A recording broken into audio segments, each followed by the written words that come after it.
Mga kulay o colors, Tagalog. Pula, red. Dilaw, yellow. Azul, blue. Lila, violet.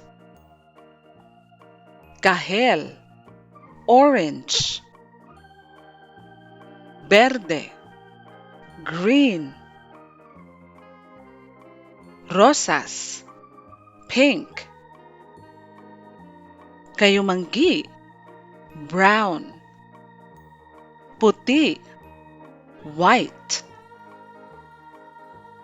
Itim, black. Abo, gray. Magaling!